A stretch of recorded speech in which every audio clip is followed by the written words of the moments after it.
아멘. 오늘 주님께서 저희에게 주시는 말씀은 창세기 12장 1절에서 7절 말씀입니다. 창세기 12장 1절에서 7절 한 절씩 교독하고 마지막 7절은 다 같이 합독하시겠습니다. 제가 먼저 교독합니다. 여호와께서 아브라함에게 이르시되 너는 너의 고향과 친척의 아버지 집을 떠나 내가 내게 보여줄 땅으로 가라. 내가 너로 큰 민족을 이루고 내게 복을 주어 내 이름을 창대하게 하리니 너는 복이 될지라. 너를 축복하는 자에게는 내가 복을 내리고 너를 저주하는 자에게는 내가 저주하리니 땅의 모든 족속이 너로 말미암아 복을 얻을 것이라 하신지라. 이에 아브라함이 여호와의 말씀을 따라갔고 롯도 그와 함께 갔으며 아브라함이 하란을 떠날 때 75세였더라. 아브라함이 그의 아내 사레와 조카 롯과 하란에서 모은 소유와 얻은 사람들을 이끌고 가나안 땅으로 가려고 떠나서 마침내 가나안 땅에 들어갔더라. 아브라함이 그 땅을 지나 세겜 땅 모래 상수리 나무에 이르니 그때 가나안 사람이 그 땅에 거주하였더라. 여호와께서 아브라함에게 나타나 이르시되 내가 이 땅을 내 자손에게 주리라 하신지라. 자기에게 나타나신 여호와가 그가 그곳에서 제단을 쌓았더라. 아멘. 우리가 지금 오늘 본문이 창세기 12장인데 창세기 1장에서 지금 12장까지 어떤 일이 일어났냐, 이게 중요합니다. 창세기 1장에 무슨 일이 있었죠? 하나님께서 이 세상을 창조하셨습니다. 주님께서 친히 창조하신 후에 보시기에 좋았더라. 보시기에 좋았더라. 사람을 하나님의 형상으로 창조하시고 복을 주시고 땅에 충만하고 번성하라고 주님께서 명령하셨습니다. 하나님의 계획하신 이 세상은 아름답고 죄가 없으며 하나님과의 그런 교제가 중심인 세상이었습니다. 항상 하나님을 찾고 에덴 동산에서 아담과 그와 같이 산책을 같이 함께 했던 것처럼, 그러나 창세기 3장에 아담을 통해서 죄가 이 땅에 들어오게 됩니다. 하나님께서 허락하신 복이 저주로 바뀌고 생명이 죽음으로 바뀌고 이제 인간은 하나님의 임재 안에서 떠나게 되는 것입니다. 그리고 인류의 역사는 점점 더 어두워져 갑니다. 가인은 동생 아벨을 죽이고 죄와 폭력이 온 땅에 더욱더 가득하게 되는 모습을 우리는 볼 수 있습니다. 그래서 하나님은 이 악한 세상을 보시며 한탄하시면서 노아의 시대의 홍수로 이 땅을 심판을 하십니다. 그러나 홍수 이후에도 인간의 죄성은 변하지 않고 점점 더 악해져 가는 것입니다. 그리고 오늘 본문 바로 전이 창세기 11장 바벨탑 사건인데 인간의 교만이 절정에 이르는 사건입니다. 하나님께서 사람들에게 온 땅에 퍼져서 살면서 번성하라고 했지만 그들은 한 곳에 모여서 자기의 이름을 높이기 위해 그리고 자기의 힘으로 하늘에 올라가겠다. 하나님처럼 되겠다. 창세기 11장이 끝날 무렵 세상은 죄로 가득하고 하나님께서 그들을 언어를 혼잡하게 하여서 그들을 흩으셨다고 합니다. 그리고 바로 지금 창세기 12장이 시작되는 것입니다. 하나님께서 한 사람, 바로 아브라함을 찾아오신 것입니다. 여호와께서 아브라함에게 이르시되 너는 너의 고향 친척과 아버지의 집을 떠나 내가 내게 보여줄 땅으로 가라. 이 말씀은 단순히 한 사람을 부르신 게 아닙니다. 이 타락한 세상을 회복하시려는 하나님의 구속사가 지금 시작하는 장면입니다. 인간이 바벨의 탑을 세우고 자신의 이름을 높이고 하늘에 오르겠다 했지만 하나님께서는 아브라함에게 친히 찾아오시고 내가 너의 이름을 창대케 하리라는 약속을 허락하십니다. 인간은 죄로 저주가 들어오고 그러나 하나님께서 아브라함을 통해 모든 민족에게 복을 허락하시겠다는 약속입니다. 따라서 창세기 12장 1절은 아담의 불순종에 관한 하나님의 사랑이 선포되는 것입니다. 홍수 심판 이후에도 계속됐던 죄는 이제 하나님의 자비로 변하고, 바벨탑의 교만에 대한 하나님의 긍휼, 그리고 계속되는 죄에 대한 하나님의 자비로 지금 나타난 것입니다. 무너진 세상에, 소망이 없는 세상에 하나님께서 먼저 그 인간을 찾아와 부르신 것입니다. 이것은 주님의 전적인 은혜를 말하고 있습니다. 아브라함이 믿음이 좋아서 먼저 하나님을 찾고 주님, 나를 좋은 길로, 주님의 길로 인도해 주세요가 아니라 주님께서 우상 숭배하는 그를 먼저 찾아가신 것입니다. 여호수아 24장 2절은 아브라함 가족이 우상 숭배한 것을 기록하고 있습니다. 다 같이 합독하십니다. 여호수아가 모든 백성에게 이르되 이스라엘 하나님 여호와의 말씀에 옛적에 너희 조상들 곧 아브라함의 아비 나홀의 아비 데라가 강 저편에 건하여 다른 신들을 섬겨, 이런 우상 숭배를 하는 그런 아브라함과 그 가족을 주님의 전적인 은혜로 그를 먼저 찾아가신 것입니다. 아브라함을 부르실 때 아브라함이 몇 살이었어요? 지금 75세. 75세라는 노인을 찾아오셔서 하는 말씀이, 너는 너의 고향을 떠나고 너의 친척을 떠나고 너의 아버지 집을 떠나라.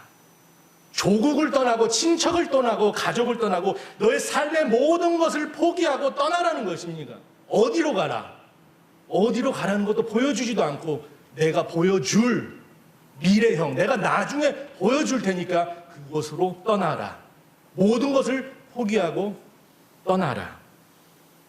이 이민사회, 우리 이민교회는 아브라함의 마음을 조금이나마 이해할 수 있을 것 같아요. 우리 조국을 떠나면서 이제 새로운 곳에서 정착하고 사는데, 근데 우리와 다른 것은 이제 수많은 한국 백성들은 한국이 어려울 때 아메리칸 드림이죠. 미국에서 새로운 삶을 꿈꾸면서 더 잘 살기 위해서 왔지만 지금 그 아브라함이 살고 있는 곳은 지금 가장 잘 사는 곳이에요. 가장 그 시대 문명이 가장 발달된 곳이에요. 그곳에서 하나님은 너의 편한 삶을, 너의 부유한 삶을 다 버리고 불미지로 떠나라는 것입니다. 고대 첫 문명이 바로 메소포타미아, 그 갈대아에서 시작한 것을 우리는 알 수 있습니다. 지금까지 그렇게 편하게 살았던 아브라함, 75세 할아버지를 부르셔서 지금 너는 이 땅을 떠나라. 그런데 아브라함은 하나님의 계획을 듣지도 않고 순종하며 바로 떠납니다. 2, 3절을 다 같이 보시겠습니다. 다 같이 합독하십니다. 내가 너로 큰 민족을 이루고 내게 복을 주어 내 이름을 창대하게 하리니 너는 복이 될지라. 너를 축복하는 자에게는 내가 복을 내리고 너를 저주하는 자에게는 내가 저주하리니 땅의 모든 족속이 너로 말미암아 복을 얻을 것이라 하신지라. 주님께서 아브라함을 부르시고 지금 7개의 복을 약속하십니다. 7개. 첫 번째가 뭐예요? 너를 큰 민족을 허락하겠다. 큰 민족을 허락하시고, 두 번째, 너를 복을 주겠다. 복을 주겠다. 세 번째, 너 이름을 창대케 하리라. 너 아브라함이라는 이름을 들으면 저 사람이 아브라함이야. 그게 창대케 한다. 세 번째, 복을 줄 뿐 아니라 복이 된다는 거예요. 내가 가는 곳마다 복이 된다는 거예요. 다섯 번째는 너를 축복하는 자는 내가 축복하고, 너를 여섯 번째 저주하는 자는 내가 저주하겠다. 하나님께서 전적으로 내가 너와 함께하고 너의 편이 돼주겠다는 것입니다. 그리고 마지막 7번째, 땅의 모든 족속이 너로 말미암아 복을 얻을 것이라. 복의 근원이 된다는 것입니다. 엄청난 복을 약속하셨습니다. 근데 여기서 제가 2개를 짚고 넘어가고 싶은데 바로 첫 번째와 7번째입니다. 첫 번째, 한국 성경에는 큰 민족이라고 해서 큰 민족이라고 했는데 히브리 원어로는 이게 민족이 아니라 고이라는 단어를 사용하는데 정확한 뜻이 민족이 아니 국가라는 거예요. 국가랑 민족이랑 뭐가 차이가 있죠? 국가라고 하면은 이제 3가지가 필요합니다. 이 최소한 3가지가 있어야지 국가라고 할 수가 있습니다. 첫 번째, 뭐가 필요할 것 같으세요? 국민이 필요하죠. 국가라고 하면 국민이, 백성이 필요합니다. 두 번째는 영토가 필요해요. 영토. 그리고 세 번째는 정부, 법이 필요한 겁니다. 그러니까 단순히 내가 민족을 주겠다가 아니라 너에게 큰 위대한 국가를 허락하시겠다는 약속입니다. 75세 자녀도 없는 지금 아브람, 노인인데 할아버지도 아니에요. 그냥 누가 아브람 할아버지 하면은 기분 상해요. 나 할아버지 아닌데. 아들도 없는데 할아버지라 그러잖아요. 근데 그 75세 할아버지에게 아들을 주겠다고 해도 지금 믿을 수가 없는데 내가 너를 큰 민족, 큰 국가를 허락하겠다는 약속을 하신 것입니다. 심지어 그의 아내 사라는 지금 65세인데 이미 지금 폐경이 다 지나고 지금 아이를 낳을 수 없는 상태예요. 인간적으로 보면 너무나도 불가능한 상황입니다. 그런데 하나님의 역사는 인간의 가능성에서 시작하는 게 아니라 하나님의 약속에서 시작하는 줄 믿으시기 바랍니다.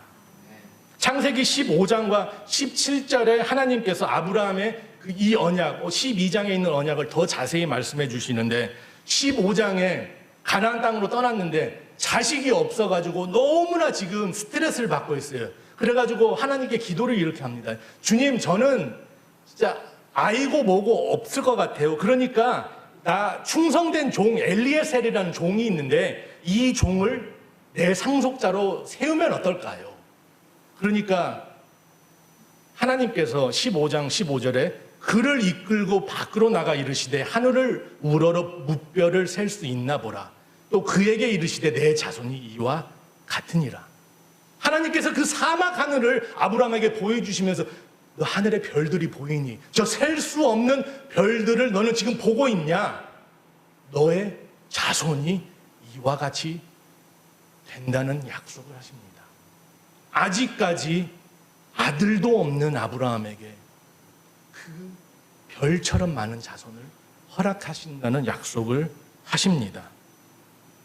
그리고 17장 6절에도 그거를 하신데 내가 너로 심히 번성하게 하리니 내가 내게서 민족들이 나게 하며 왕들이 내게로부터 나오니라. 민족들, 아까 말한 민족이 아니라 이게 그 국가들이라고 했죠. 너를 통해서 국가들이 나오고 왕들이 나온다는 거예요.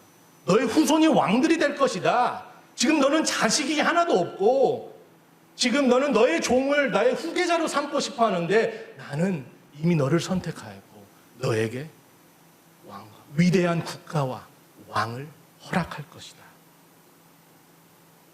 그리고 8절에 내가 너와 내 후손에게 내가 거류하는 이 땅 가나안 온 땅을 주어 영원한 기업이 되게 하고 나는 그들의 하나님이 되리라.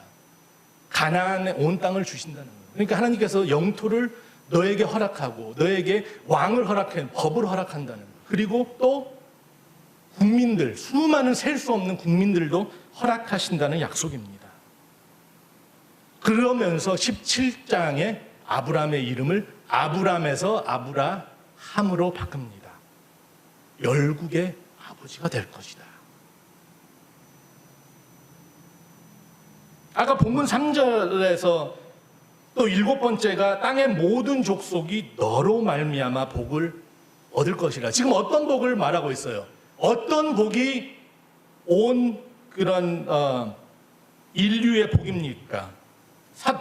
사도 바울은 갈라디아서 3장 14절 이렇게 고백합니다. 이는 그리스도 예수 안에서 아브라함이 복이 이방인에 미치게 하고, 예수 그리스도께서 이 땅에 오심으로 그 복의 근원이 되셨다는 것입니다. 그 아브라함에게 약속하신 그 예언이, 약속이 이제 성취가 되는 것입니다.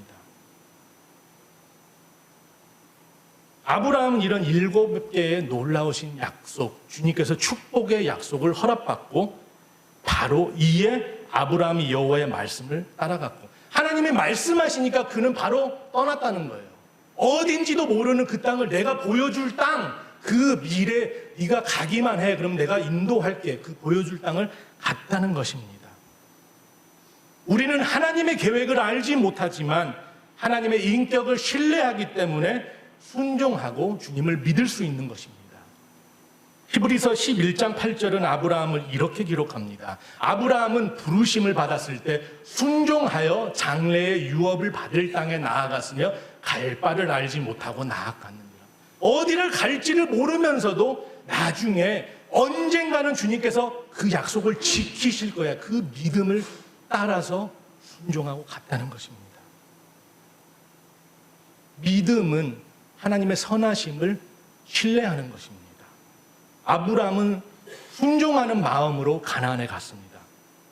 그런데 6절을 보면은 가나안에 도착했는데 예상치 못한 일이 일어납니다. 하나님께서 복을 주시겠다. 너는 그 땅에 가기만 해라. 내가 보여줄 땅에 가면 내가 복을 주겠다 했는데 가니까 그 땅이 나의 소유가 아니라 이미 누가 살고 있다는 거예요. 우리는 성경의 이야기를 읽으면은 이미 그 결말을 다 알고 있기 때문에 그 주인공의 심정을 잘 이해하고 공감하기가 힘들어요. 여러분 지금 아브라함의 입장에서 오늘 말씀을 생각해 봐야 됩니다. 주님께서 친히 나에게 찾아오셔서 내가 너를 복을 주겠다. 너는 순종하고 이 땅에 가라. 순종하고 갑니다. 그런데 그 약속받은 땅에 이미 누가 살고 있다는 거예요. 왜 나에게 주셨는데 왜 다른 사람 땅이야? 좀 어이가 없잖아요, 지금 상황이. 마치 누가 좋은 집을 보여주면서 저 집 내가 너에게 줄게 했는데 집에 들어가려고 하는데 집에 누가 살고 있는 거예요. 그게 어떤 하나님이 그런 약속을 하십니까, 지금?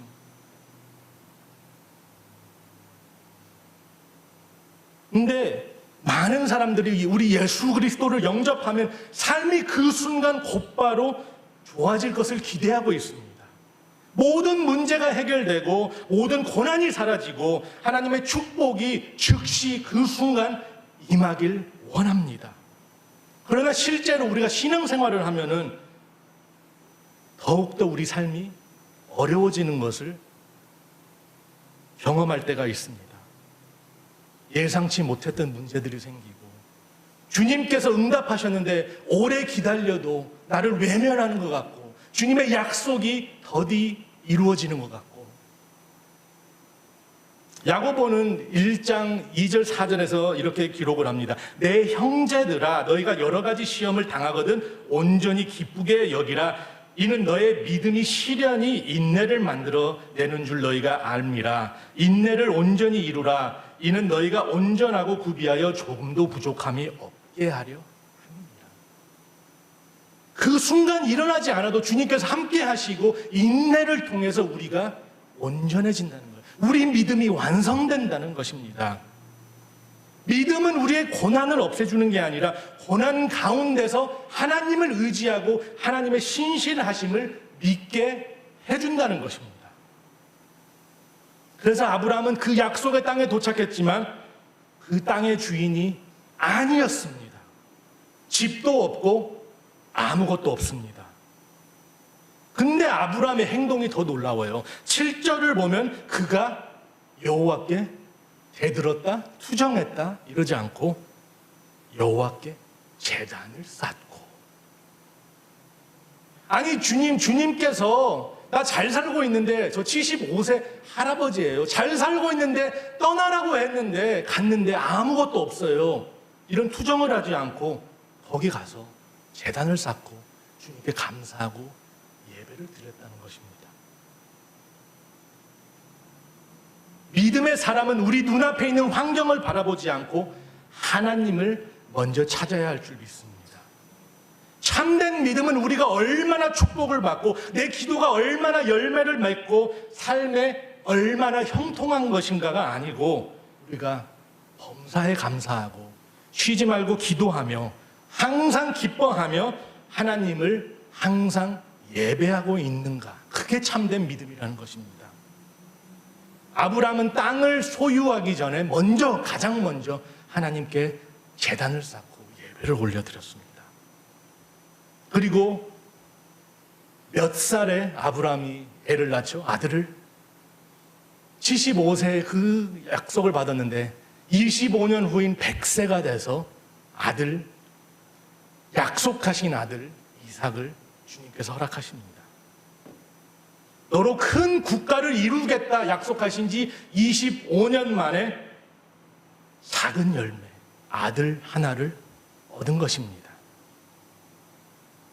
아브라함 부인 사라에게도 같은 약속을 하셨습니다. 첫 번째, 열국의 어머니가 되리라. 너가 열국의 어머니가 된다. 두 번째, 왕들이 내게서 나온다. 세 번째, 내 후손이 하늘의 별과 같으리라. 그리고 네 번째, 땅의 모든 민족이 내 후손으로 말미암아 복을 받으리라. 아브라함에게 약속하신 같은 약속을 사라에게도 허락하셨습니다. 100살에 아브라함이 이삭을 낳았다면 사라는 몇 살이었어요? 90살입니다. 90살에 아들 하나를 낳습니다. 이삭 하나를 낳고 37년 후에 사라는 127살에 주님의 품으로 갑니다. 열국의 어머니, 내 후손이 하늘의 별과 같으리라. 너의 후손이 왕들이 나올 것이다. 그런 약속을 받았는데 세라가 127살에 하나님 품에 갔을 때 하나님께서 허락하신 것은 이삭 아들 하나였습니다.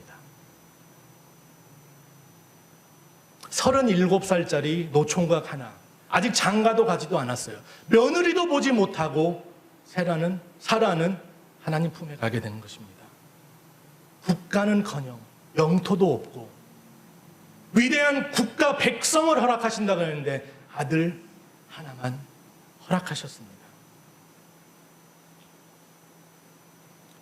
하나님은 아브라함과 사라에게 이집트 강부터 유프라데스 강까지 엄청난 영토를 주겠다 허락하신 거지.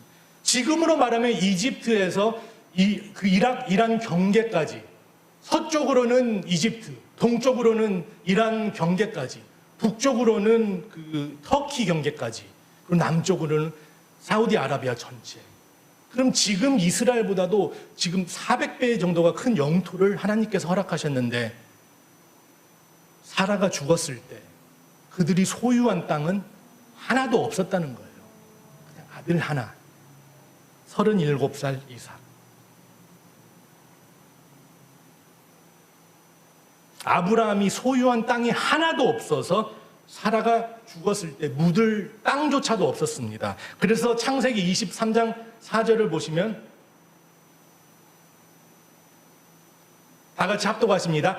나는 당신 중에 나그네요 거류하는 자이니 당신들 중에서 내게 매장할 소유지를 주어 내가 나의 죽은 자를 내 앞에 내어다가 장사하게.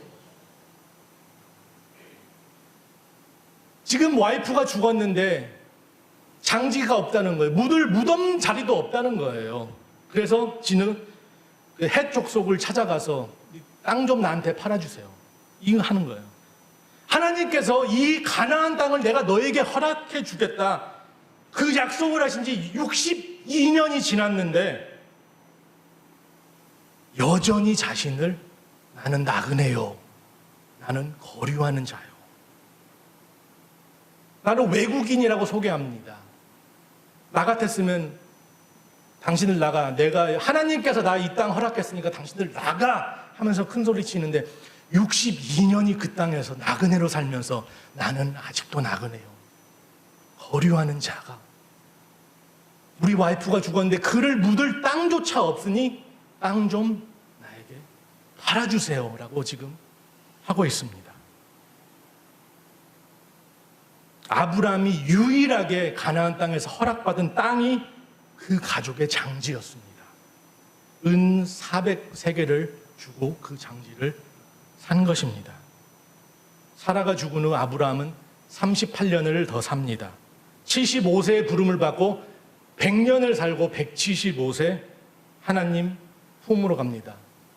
그러면 와이프 사라가 아들 하나만 보고 갔다면 아브라함은 더 많은 일을 이루셨을까요? 이삭이 장가 가서 쌍둥이 에서와 야곱을 낳고 에서와 야곱이 15살 때 아브라함이 죽는 것입니다. 그러니까 아들 하나와 손주 둘 보고 약속받은 가나안 땅은 그 가족의 장지 하나 두고 아브라함도 이 땅을 떠났다는 것입니다.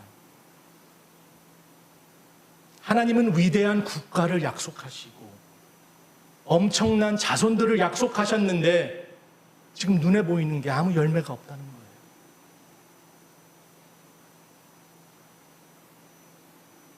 그는 하나님께 순종하며 가나안 땅에 갔지만 100년을 거기서 살았지만 이방인으로 와서 이방인으로 살다 이방인으로 간 것입니다. 히브리서 기자는 11장 아브라함과 사라를 이렇게 표현하고 있습니다. 이 사람들이 다 믿음을 따라 죽었으며 약속을 받지 못하였으되 그것들을 멀리서 보고 환영하되.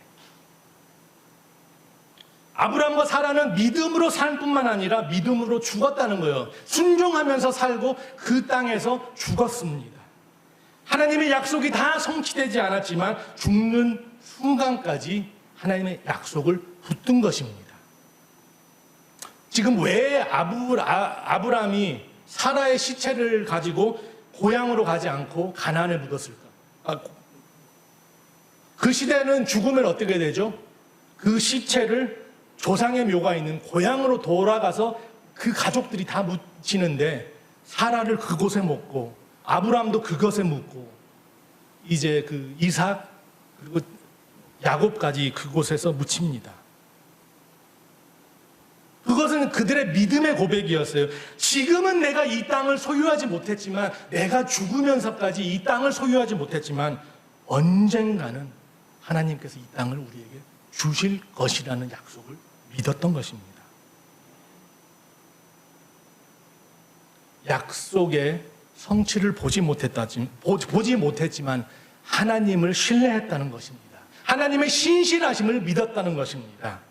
그들은 씨앗만 뿌리고 기대했던 열매는 보지 못하고 하나님의 신실하심을 멀리에서 보고 믿었다는 것입니다. 여기서 멀리서 보고 환영하다. 이거는 고대 헬라어 표현인데 항구에 멀리서 배가 들어오는데 항구에서 그거를 보고 이제 손 흔드는 모습이랑 비슷하다 그래요. 그러면서 아직 저 배가 항구에 이 육지에 도착하지는 않았지만 이제 보이고 곧 도착할 거다. 그러니까 아브라함과 사라는 지금은 내가 그 약속에 도착하지 못하고 그 약속이 이루어지지 못했지만 아버지의 약속이 보인다. 곧 성취될 것을 믿었다는 것입니다. 아브라함과 사라에게 이삭은 하나님의 신실하심의 증거였던 것입니다. 그들의 약속의 성취를 보지 못했지만 주님께서는 모든 약속을 지키셨어요? 못 지키셨어요? 지키셨어요. 이삭을 통해서 야곱이 태어나고 12지파가 생기고 모세를 통해서 율법을 받고 또 여호수아를 통해서 가나안 땅에 들어오고 또 다윗 왕을 통해서 이제 왕조가 생기고 마침내 예수 그리스도께서 이 땅에 오셔서 복의 근원이 되신 것입니다. 주님께서 아브라함에게 약속하신 것을 다 이루셨다는 것입니다. 이 이야기의 가장 중요한 교훈은 지금 하나님께서 부르시는 자는 그가 죽어도 끝까지 그를 책임진다는 말씀입니다. 우리의 지금 보이는 열매가 없다 할지라도 주님은 신실하기 때문에 우리에게 허락하신 그 약속은 언젠가는 주님께서 이루신다는 약속입니다. 아브라함과 사라는 엄청난 축복의 약속을 받았습니다. 그런데 살아있을 동안에는 그 약속을 보지 못했어요. 그 약속을 보지 못했지만 하나님의 말씀에 끝까지 믿고 순종했던 것입니다. 우리도 수많은 기도 제목들이 있고 우리가 기도하는 그런 게 있습니다. 모든 부모들이 소망이 뭐예요?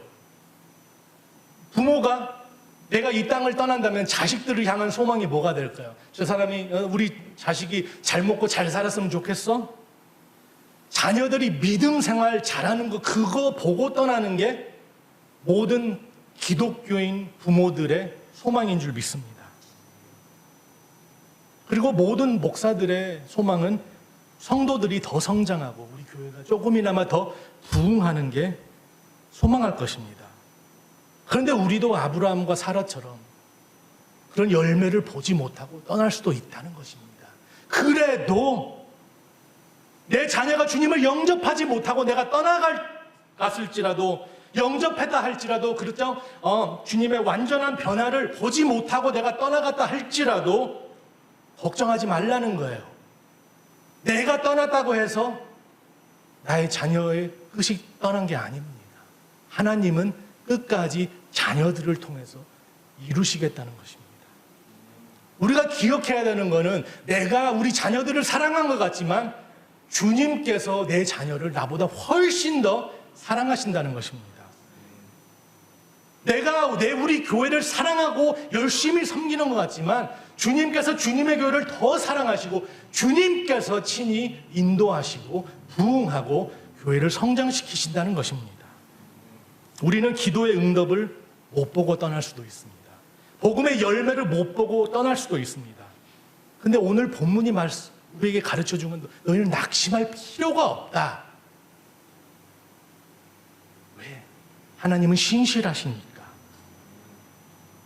제 옛날 신학 때에 있을 때 우리 교수님이 아버님이 목사님이셨어요. 아버님이 목사님이신데 그 목사님이 친구의 구원을 위해 60년을 기도했었다 그래요.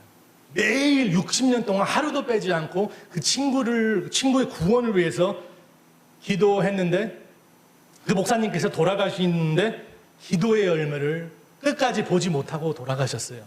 그러면서 우리 그 아들 우리 교수님에게 하나님께서 나에게 약속하신 것들은 다 이루시고 나의 수많은 기도 제목들은 다 응답하셨는데 그 사람은 구원 백성이 아닌지 그 기도 하나 응답하지 않았다는 고백을 하고 세상을 떠나셨습니다.